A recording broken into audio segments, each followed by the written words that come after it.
दीपक जी, तुम कैसे मर्द हो? बीना ने कहा। यह भी नहीं जानते कि कोई भाभी अपने देवर के पास अकेले में क्यों आती है। बीना की इतनी साफ बात सुनकर दीपक हक्का बक्का रह गया। उसे इस बात की कतई आशा नहीं थी कि वह इस कदर साफ बात करके उसे अपने हुस्न की खुली दावत देगी। आवाज दोनों की धीमी थी। दीपक तो बेचारा घबरा रहा था। उसे बीना की हिम्मत पर बड़ा आश्चर्य हो रहा था। वह सोच रहा था कि यदि उसे किसी ने देख लिया तो वह क्या जवाब देगा। दीपक ने उसे वहां से जल्दी से टरकाने का निश्चय किया। बीना जी, भाभी नहीं कह सकते क्या? भाभी? बोलो देवर जी, आप ये बताइए कि आप मुझसे चाहती क्या हैं? बताऊं? हाँ।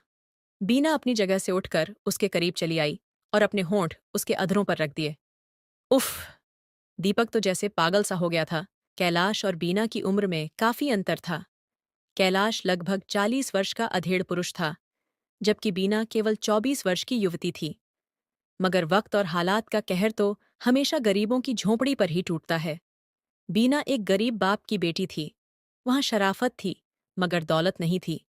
बीना के पिता जब बेटी का विवाह उसके हम उम्र लड़के से न कर पाए, तो हार कर उन्होंने अपनी बेटी की शादी कैलाश से कर दी। वह जानते थे कि कैलाश उनकी बेटी से उम्र में काफी बड़ा है, मगर बेटी के हाथ तो पीले करने ही थे। समाज का मुंह तो बंद करना ही था। धीरे धीरे समय गुजरता चला गया और उनकी शादी हुए पूरे 4 साल बीत गए। कैलाश के पास पैसे की कोई कमी नहीं थी। वह व्यापार करता था। बाजार में उसकी दुकान थी। कैलाश जहां बुढ़ापे की ओर बढ़ रहा था, वहीं बीना पर और अधिक निखार आता जा रहा था। सच बात यह है कि बीना पर जवानी छाती जा रही थी। वैसे भी 25 से 40 वर्ष तक की उम्र में नारी पर शबाब कुछ अधिक ही रहता है। शायद कैलाश अपनी पत्नी बीना की इच्छा को पूरी नहीं कर पा रहा था। वह ललचाई नजरों से लोगों को देखा करती थी। उसके पड़ोस में ही दीपक नाम का एक गायक रहता था। वह भरे पूरे बदन का 24-25 वर्ष का नवयुवक था। अभी दीपक का विवाह नहीं हुआ था। दीपक शादियों में या इधर उधर गीतों के प्रोग्राम किया करता था। कभी कभी वह बीना की ओर देख लेता था, लेकिन उसने कभी यह नहीं सोचा था कि वह उससे किसी प्रकार के संबंध बनाए। बीना का पति सुबह 10 बजे अपनी दुकान पर चला जाता था। बीना घर पर अकेली रहती थी। आज बीना ने अपने पति के चले जाने के बाद एक बार बाहर निकलकर देखा। बाहर कोई भी नहीं था। सब लोग अपने कामों में लगे हुए थे। दीपक के कमरे में से हारमोनियम की आवाज आ रही थी। वह शायद कोई धुन बना रहा था। बीना ने अपना द्वार बंद किया और तेजी से दीपक के घर की ओर चल दी, और वहां जाकर एक पल के लिए दीपक के द्वार पर खड़ी हो गई। वहां खड़े खड़े उसने एक बार चारों ओर देखा और फिर धीरे से द्वार को अंदर की ओर धकेला। द्वार खुल गया। बीना अंदर दाखिल हो गई। बीना पर दृष्टि पड़ते ही दीपक के हाथ रुक गए। हारमोनियम बंद हो गया और वह अपने स्थान से उठकर खड़ा हुआ। उसके मुंह से स्वयं ही निकल पड़ा, आप और यहां? हाँ देवर जी। बीना ने रिश्ता जोड़ते हुए कहा, आपके पास आने में कोई परहेज तो नहीं है? बीना को अपने कमरे में देखकर एक क्षण के लिए तो दीपक बौखला सा गया था। फिर उसने अपने आप पर काबू किया और बोला, आप यहां किस लिए आई हैं? बैठने के लिए नहीं कहोगे देवर जी? बब बैठो। दीपक ने हकलाते हुए कहा। तुम तो घबरा रहे हो। बीना ने मुस्कुराकर कहा, मैं कोई हव्वा तो नहीं। अब तक दीपक ने अपने आप को संयत कर लिया था। उसने बीना को गौर से देखा। बीना काफी सुंदर लग रही थी। जवानी से भरपूर बड़ी बड़ी हिरणी जैसी आंखें, टमाटरी गाल, सुंदर दंत पंक्तियां, आंखों में सुरमे का डोरा और नागिन जैसे काले लहराते बाल। कई पलों तक दीपक एक तक उसे देखता रह गया और फिर उसने बीना की ओर देखते हुए कहा, अब बताओ, मेरी याद कैसे आई? दीपक जी, तुम कैसे मर्द हो? बीना ने कहा। यह भी नहीं जानते कि कोई भाभी अपने देवर के पास अकेले में क्यों आती है। बीना की इतनी साफ बात सुनकर दीपक हक्का बक्का रह गया। उसे इस बात की कतई आशा नहीं थी कि वह इस कदर साफ बात करके उसे अपने हुस्न की खुली दावत देगी। आवाज दोनों की धीमी थी। दीपक तो बेचारा घबरा रहा था। उसे बीना की हिम्मत पर बड़ा आश्चर्य हो रहा था। वह सोच रहा था कि यदि उसे किसी ने देख लिया तो वह क्या जवाब देगा। दीपक ने उसे वहां से जल्दी से टरकाने का निश्चय किया। बीना जी, भाभी नहीं कह सकते क्या? भाभी? बोलो देवर जी, आप ये बताइए कि आप मुझसे चाहती क्या हैं? बताऊं? हाँ। बीना अपनी जगह से उठकर उसके करीब चली आई और अपने होंठ उसके अधरों पर रख दिए। उफ! दीपक तो जैसे पागल सा हो गया था। उसके सारे बदन में चींटियां सी रेंग गई थीं। सारा बदन कंपा गया था। कई पल इसी स्थिति में गुजरे। फिर अपने होंठों को उसके अधरों से हटाने के बाद बीना ने कहा, जवाब मिल गया देवर जी। भाभी, बोलो, ये सब जो आप कर रही हैं, क्या यह उचित है? दीपक ने पूछा। क्या किसी शादीशुदा स्त्री को यह सब शोभा देता है? ये तुम्हारा अपने पति के साथ विश्वासघात है। दीपक, जी। मैं तुम्हारे पास भाषण सुनने नहीं आई हूं। उसने कहा, मैं तुमसे प्यार करती हूं। क्या शादीशुदा स्त्रियों को प्यार करने की इजाजत नहीं होती है? होती है, दीपक ने कहा। उसका सारा प्यार उसके पति के लिए होता है। अब तुम जाओ भाभी। अगर तुम्हें यहां किसी ने देख लिया तो मैं और आप दोनों बदनाम हो जाएंगे। दुनिया कहती है, बद अच्छा बदनाम बुरा। कुछ नहीं होगा, बीना ने कहा। तुम तो बेकार घबरा रहे हो। ये बात नहीं है, दीपक ने कहा। आदमी को अपनी इज्जत का ख्याल रखना चाहिए। दीपक की बातों की परवाह किए बिना ही बाइना ने एक बार और उसके होंठों को चूमा और मुस्कुराती हुई वहां से चली गई। दीपक ठगा सा चुपचाप देखता रह गया। बीना जा चुकी थी। दीपक बुरी तरह से डर गया था। वह सोच रहा था कि यदि किसी ने उन दोनों को बात करते हुए देख लिया तो वे बदनाम हो जाएंगे। अब इस स्थिति में वह क्या करे? ऐसी स्थिति से निकलने का क्या उपाय है? वह हारमोनियम बजाना भूल गया था। और बीना? वह बेहद खुश थी। उसे विश्वास था कि उसने जो हरकत कर दी है वह रंग अवश्य लाएगी। 2 दिन बीत गए, कोई बात नहीं हुई। तीसरे दिन दोपहर में जब सब लोग अपने अपने दरवाजे बंद करके सो गए थे, बीना दीपक के यहाँ जा पहुंची। दीपक का द्वार बंद नहीं था। कूलर चल रहा था और वह आंखें बंद किए कोई गीत गुनगुना रहा था। बीना ने धीरे से द्वार खोला था। वह चुपचाप आकर दीपक के बिस्तर पर जा बैठी। दीपक हड़बड़ाकर उठ बैठा। उसने बीना को अपने पास देखा तो घबरा गया और बोला, भाभी, तुम यहाँ? तुम्हें यहाँ आते हुए किसी ने देखा तो नहीं? तुम जाओ यहाँ से। बीना ने उठकर अंदर से कुंडी बंद कर दी। दीपक बुरी तरह से घबरा गया और कहने लगा, ये क्या कर रही हो? अभी तो सिर्फ दरवाजा बंद किया है। भाभी, बोलो देवर जी। अगर आप नहीं मानेंगी तो मैं आपके पति से आपकी शिकायत करूंगा। बेवकूफ हो तुम। क्यों? इसलिए कि मैं स्वयं तुम्हारे पास आई हूं। बीना ने कहा, तुम क्यों घबरा रहे हो जब मैं नहीं घबरा रही हूं? एक बात और याद रखो, अगर मेरी बात नहीं मानोगे तो मैं अभी शोर मचाती हूं। मैं लोगों को इकट्ठा करती हूं। मैं कह दूंगी, मुझे जबरदस्ती खींचकर द्वार बंद कर लिया है और मेरी इज्जत लूट लेना चाहता है। दीपक को एकदम पसीना आ गया। उसने यह तो सपने में भी नहीं सोचा था कि वह इस तरह की हरकत भी कर सकती है। उसने बीना की ओर दयनीय दृष्टि से देखते हुए कहा, तुम चाहती क्या हो भाभी? तुम्हारा प्यार? उसने साफ साफ कहा। वह दीपक के पास बिस्तर पर बैठ गई थी। दीपक ने भी सोच लिया कि जब बीना स्वयं उसे प्रोत्साहित कर रही है तो जो होगा देखा जाएगा।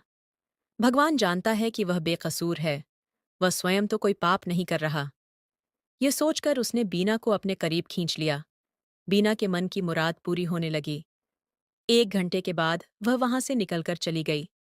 रास्ता सुनसान पड़ा था। उसे किसी ने नहीं देखा था। धीरे धीरे दीपक को बीना के प्यार में वासना का चस्का लग गया था। उसके बाद कभी वह बीना के घर पर आ जाता और कभी बीना उसके कमरे में आ जाती। एक दिन किसी ने बीना के पति से कहा, कैलाश, तुम्हें कुछ खबर है? तुम्हारी बीवी क्या गुल खिला रही है? क्या? वह तुम्हारी अमानत में खयानत कर रही है?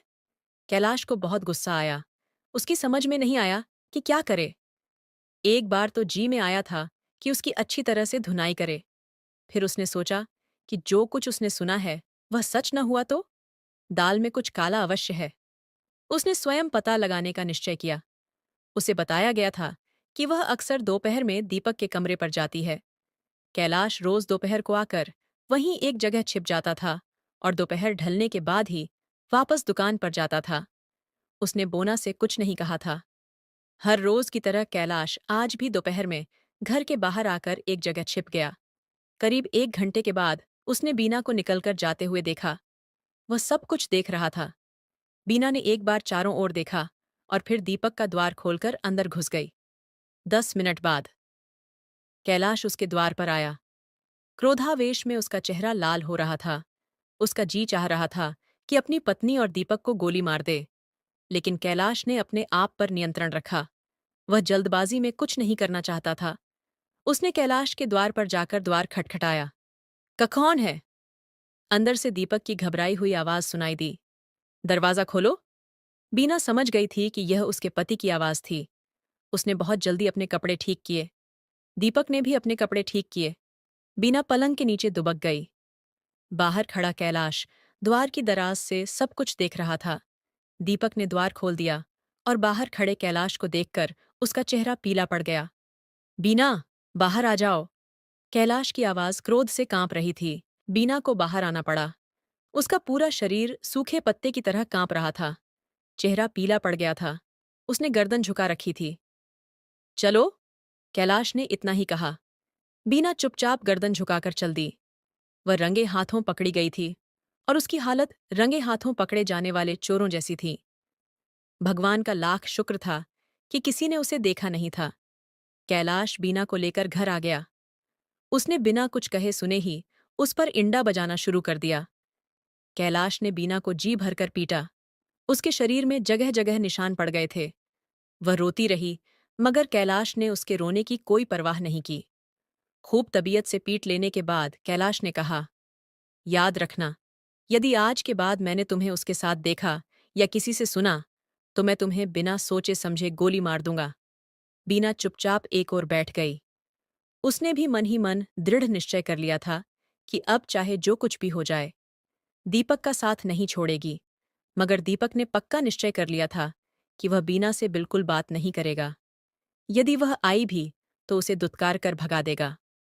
लगभग एक सप्ताह बाद बीना दीपक के कमरे में जा पहुंची और आते ही उसके गले में बाहें डाल दीं। बीना जी, आप यहां से जाइए, दीपक ने कहा। मैं नहीं चाहता कि मेरी और आपकी बदनामी हो। दीपक, हाँ बीना, तुम क्यों चिंता करते हो? बीना ने उसके गाल पर चुंबन अंकित करते हुए कहा। मैंने निश्चय कर लिया है कि मैं अब उसके साथ नहीं रहूंगी। मैं तुम्हारे साथ ही रहूंगी। अगर तुम्हें यहां मेरे साथ रहने में परेशानी है तो यहां से भाग चलो। ये तुम क्या कह रही हो? वही जो सच है, बीना ने कहा। मैं तुम्हारे साथ रहूंगी, तुम्हारी बनकर रहूंगी। नहीं बीना, दीपक ने कहा, यह ठीक नहीं है। मैं ऐसा नहीं कर सकता। ना ही मैं तुम्हारे साथ जा सकता हूं। समाज क्या कहेगा? लोग मेरे विषय में क्या सोचेंगे? यही ना कि मैं एक गैर मर्द की औरत को लेकर भाग गया। दीपक, हाँ बीना, मैं सच कह रहा हूं। क्या मेरे प्यार में कोई कमी है? बीना ने पूछा। क्या मैंने तुम्हें दिल से प्यार नहीं किया है? मैं कब इनकार करता हूं? फिर ये बेरुखी क्यों? बीना ने कहा। हसीन हूं, जवान हूं, तुम्हारी उम्र है। जब मैं नहीं घबरा रही हूं तो तुम क्यों घबराते हो? तुम्हारे साथ कंधे से कंधा मिलाकर काम करूंगी। हम दोनों मिलकर अपनी दुनिया बसाएंगे। दीपक अजीब पशोपेश की स्थिति में था। उसकी समझ में नहीं आ रहा था कि इस अवस्था में वह क्या करे। बीना ने उसकी ओर देखते हुए कहा, बोलो दीपक, क्या सोच रहे हो? बीना, दीपक ने कहा, मुझे इस विषय में सोचने का कुछ समय न दो। सोच लो, कहकर वह चली गई। 2 दिन बाद फिर बीना उसके पास आई और बोली, चलो, आज भाग चलें। कुछ क्षण दीपक सोचता रहा और अपने आप को हालात के हवाले करते हुए कहा, ठीक है, तुम स्टेशन पर मिलना। मैं शाम को 5 बजे वहीं मिलूंगा। दीपक के मुंह से यह शब्द सुनकर वह खुशी खुशी वहां से चली गई। घर जाकर वह अपनी तैयारी करने लगी। उसने घर से सब नकदी और जेवर ब्रीफकेस में रख लिया था। वह 4 बजे अपने घर से निकली। उसने घर से निकलते वक्त मेज पर एक पचा लिखकर रख दिया था। उसमें लिखा था, कैलाश, मैं स्वेच्छा से तुम्हारा घर छोड़कर जा रही हूं। मेरा तुम्हारा दाम्पत्य संभव नहीं है। मैं अब तुम्हारे साथ नहीं रह पाऊंगी। मुझे ढूंढने की कोशिश मत करना। बीना। बीना को किसी ने देखा नहीं था। अगर देखा भी होता तो किसी को क्या मतलब था? बीना टैक्सी में बैठकर स्टेशन पहुंच गई। उस समय 4:30 बजे थे। गाड़ी का टाइम 5:30 बजे का था। 5 बजे दीपक भी स्टेशन पर आ गया था। दीपक ने 2 टिकट खरीद लिए थे। 5:30 बजे गाड़ी आई और ये दोनों सवार होकर चल दिए। गाड़ी दौड़ रही थी। रात को जब कैलाश घर पहुंचा तो उसने बाहर से द्वार बंद पाया। ताला लगा हुआ था। उसके पास दूसरी चाबी थी। उसने द्वार खोला, लेकिन उसकी समझ में यह नहीं आया कि उसका द्वार बंद क्यों है। बीना इस समय कहाँ जा सकती है? उसने सोचा, हो सकता है अपने घर चली गई हो। द्वार खोलकर वह अंदर पहुंचा और उसने बटन दबाकर बल्ब जलाया। सामने मेज पर रखे हुए कागज पर उसकी नजर पड़ी। उसने आगे बढ़कर वह कागज उठाया और उस एक ही सांस में पड़ गया। उसका दिमाग खराब हो गया। काफी देर के बाद वह अपने आप को आश्वस्त कर पाया। फिर वह सामान्य हो गया। वह सोच रहा था, एक तरह से अच्छा ही हुआ। बदजान औरत से पिंडा टूट गया। वह किसी दिन उसे मरवा भी सकती थी। कहते हैं ना कि त्रिया चरित्र जाने न कोय, खसम मार के सती होए। कैलाश चुपचाप बैठ गया। उसने पुलिस में खबर करना भी उचित नहीं मजा। वह उस औरत को पाना ही नहीं चाहता था। यदि वह आ भी गई तो फिर उसी तरह के काम करेगी। बदनामी से तो मर जाना कहीं अच्छा है। उधर दीपक और बीना एक नगर में पहुंच गए। बड़े नगर के स्थान पर उन्होंने एक छोटे नगर में रहना अधिक उचित समझा था। 2 दिन की भाग दौड़ के बाद उन्हें एक मकान मिल गया। किराया अधिक नहीं था। उन दोनों की उम्र लगभग बराबर थी। पति पत्नी की तरह लगते थे, इसलिए किसी को यह शक नहीं हुआ था कि वे पति पत्नी नहीं हैं। वे आराम से रहने लगे। 1 सप्ताह तक दीपक ने समाचार पत्र प्रतिदिन देखे। वह यह जानना चाहता था कि बीना के पति ने कोई रिपोर्ट आदि कराई है या नहीं। पेपर में अभी तक इस प्रकार की कोई खबर प्रकाशित नहीं हुई थी। फिर वे दोनों अपने काम में लग गए। बीना अपने साथ काफी नकदी जेवर भी लाई थी, इसलिए फिलहाल उन्हें किसी तरह की कोई परेशानी नहीं थी। दीपक होटलों के चक्कर लगा रहा था ताकि उसे गाने का काम मिल जाए। बीना इस तरह की स्त्री थी कि जो किसी एक की बनकर नहीं रह सकती थी। वहां आकर उसने गली के एक पहलवान टाइप युवक को अपनी ओर आकर्षित कर लिया। दीपक तो काम की तलाश में निकल जाता था। उसे इस बात की सपने में भी आशा नहीं थी कि बीना उसके साथ भी विश्वासघात कर सकती है। जो नारी अपने पति को छोड़कर उसके साथ आई थी, वह भला उसके विषय में यह कैसे सोच सकता था कि वह उसे धोखा दे सकती है। लेकिन अगर इस बात को इस तरह से लिया जाए कि जो औरत अपने पति की न हुई, वह प्रेमी की क्या होगी, और उसने 2 महीने में ही उसे धोखा दे दिया। वह उस पहलवान टाइप युवक अमर की बाहों में आ गई। अमर ने प्रस्ताव रख दिया था कि यदि तुम चाहो तो मैं तुम्हारे साथ शादी करने को तैयार हूं। ये सब इसलिए हुआ था कि बीना ने उसकी बाहों में आते ही बता दिया था कि दीपक उसका पति नहीं है, बल्कि वह उसे भगा लाया है। यहां भी बीना ने झूठ बोला था, क्योंकि हकीकत यह थी कि उसी ने दीपक को भाग चलने के लिए प्रेरित किया था। दीपक ने उसे नहीं भगाया था, बल्कि वह दीपक को भगा लाई थी। इसीलिए अमर ने शादी का प्रस्ताव रख दिया था और स्वेच्छा से बीना ने स्वीकार कर लिया था। शाम को जब दीपक दिन भर की भागदौड़ के बाद वापस घर आया तो उसने बीना के पास अमर को बैठा हुआ पाया। उसे देखकर दीपक ने कहा, बीना, ये यहाँ क्यों बैठा है? दीपक, बीना ने कहा, मैं अमर के साथ शादी कर रही हूं। ओह, हाँ दीपक। बीना, दीपक ने कहा, मैं पागल था जो तुम्हारी बातों में आ गया और अपना बना बनाया काम छोड़कर यहाँ आ गया। मैंने यह नहीं सोचा कि जो औरत अपने पति की नहीं हुई, वह मेरी क्या होगी। तुम जैसी औरतों को या तो गोली मार देनी चाहिए या किसी वेश्या के कोठे पर ले जाकर बैठा देना चाहिए। दीपक, अमर ने कहा, अब तुम जाओ और अपना काम करो। अमर, दीपक, अब मैं तुम्हें अपने सामने एक पल भी सहन नहीं कर सकता। मैं तो जा रहा हूं। दीपक ने कहा, मगर एक बात याद रखना कि यह वासना की पुतली तुम्हारी भी बनकर नहीं रह सकेगी। उस दिन जब ये तुम्हें धोखा देकर किसी और की बाहों में चली जाएगी, तब तुम्हें भी मेरी तरह से अपनी भूल का एहसास होगा। वासना की पुतली को कोई मर्द खुश नहीं कर सकता। अच्छा बीना, मुझसे जो गलती हुई हो उसे माफ करना। अमर, तुमसे मुझे कोई शिकायत नहीं है। और इन शब्दों के साथ ही दीपक अपना गिटार उठाकर वहां से चल दिया। उसे कोई विशेष दुख नहीं था। जल्दी ही दिन निकल आया था। कहते हैं ना कि यदि सुबह का भूला शाम को घर आ जाए तो उसे भूला नहीं कहते। दीपक तो वापस अपने शहर में आकर अपने काम में लग गया। करीब 2 साल के बाद एक दिन दीपक ने समाचार पत्र में पढ़ा कि अमर की पत्नी बीना अपने नए प्रेमी जयदेव के साथ भाग गई। उस समाचार को पढ़कर दीपक मुस्कुराया। वह स्वयं ही बड़बड़ाया, ये तो होना ही था। उस वासना की पुतली ने अपने पति को धोखा दिया और फिर लगातार अपने प्रेमियों को धोखा देती चली गई। उसके सब प्रेमियों ने उस पर अपनी जवानियां कुर्बान कीं, मगर वह किसी की न हो सकी।